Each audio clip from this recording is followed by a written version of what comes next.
The entire courtroom fell silent for just a moment before the laughter erupted. Judges, lawyers, reporters, and spectators exchanged amused glances as a tiny 8-year-old girl stood trembling in the center of the room. Her small hands were clenched into fists, her eyes filled with tears she was trying desperately to hold back. Then she spoke the words that nobody in that courtroom would ever forget. "Free my daddy, and I'll make you walk again." The laughter grew louder. To everyone present, it sounded like the desperate promise of a frightened child who didn't understand reality. A little girl was making an impossible bargain to save the only parent she had left. But what happened after that day would challenge everything people thought they knew about hope, faith, sacrifice, and the extraordinary power hidden inside ordinary people. Before we begin this unforgettable story, please take a moment to like this video, leave a comment, share it with someone who believes in kindness and second chances, and subscribe to channel name. Stories like this remind us that sometimes the smallest voices carry the greatest truths. The story began nearly 3 years before that courtroom hearing. Michael Carter was not a famous man. He wasn't wealthy, powerful, or connected.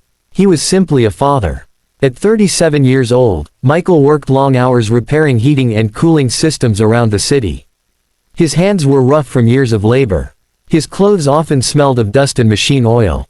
Most people passed him on the street without noticing him. But to one little girl, he was the entire world.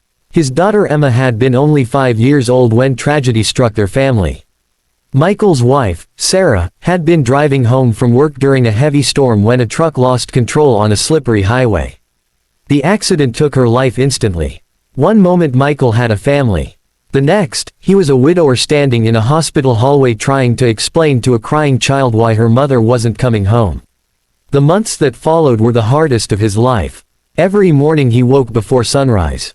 He made breakfast, braided Emma's hair as best he could, packed her lunch, worked 10-hour shifts, returned home exhausted, then spent the evening helping with homework, reading bedtime stories, and pretending everything was okay. The truth was that nothing was okay. Bills piled up. Medical debt from Sarah's final hospital expenses lingered. The house needed repairs. Sleep became a luxury. But Michael never complained, because every time he looked into Emma's eyes, he remembered his promise to Sarah. No matter what happened, he would take care of their daughter. And he did. For years, Emma grew into a bright, compassionate little girl who seemed far wiser than her age. Teachers often remarked about her unusual kindness. When classmates felt lonely, Emma sat beside them. When someone forgot lunch, Emma shared hers. When another child cried, Emma was always the first to offer comfort.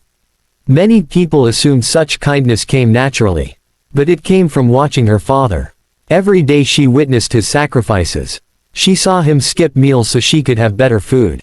She noticed the holes in his work boots that he refused to replace. She understood that every exhausted smile was something he gave her even when life had taken almost everything from him. Then came the day that changed everything. It was a rainy Tuesday afternoon. Michael was finishing a repair job downtown when he noticed a crowd gathering near an intersection. A city bus had skidded while trying to avoid another vehicle.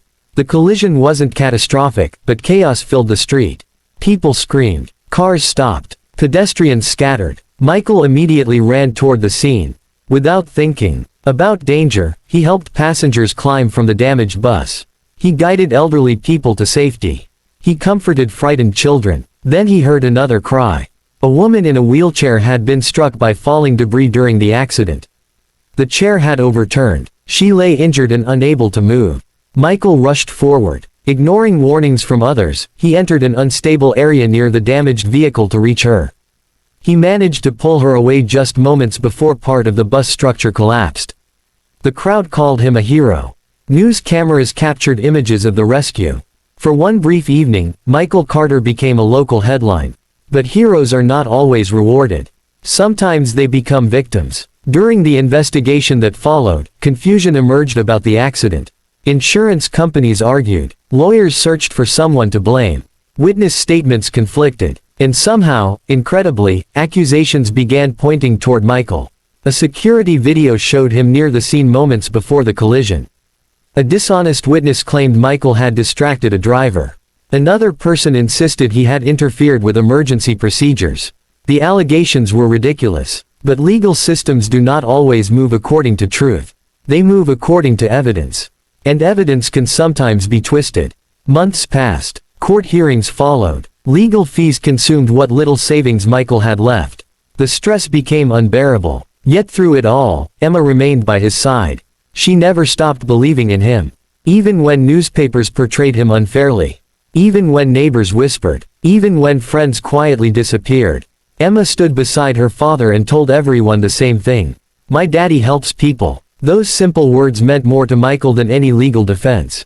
But they weren't enough. Eventually, the unthinkable happened.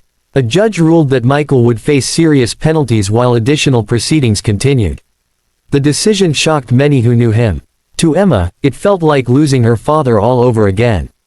The night before the final hearing, she sat alone in her bedroom staring at an old family photograph. Her mother smiled from the picture. Her father stood beside her. Everyone looked happy, complete, safe. Emma pressed the photo against her chest and cried herself to sleep. What happened next would set in motion a chain of events nobody could have predicted. Not Michael, not the judge, not the lawyers, and certainly not the crowd that would later laugh at a little girl standing in a courtroom. Because somewhere else in the city, a man named Judge Robert Harrison was facing a private battle of his own. For years, a severe neurological condition had slowly stolen his ability to walk. Doctors had tried countless treatments. Specialists offered little hope. Wheelchairs, rehabilitation programs, medications, nothing produced meaningful results. Judge Harrison had accepted a painful reality. Some losses cannot be reversed. Or so he believed. The morning of Michael Carter's hearing, the judge entered the courtroom carrying that burden.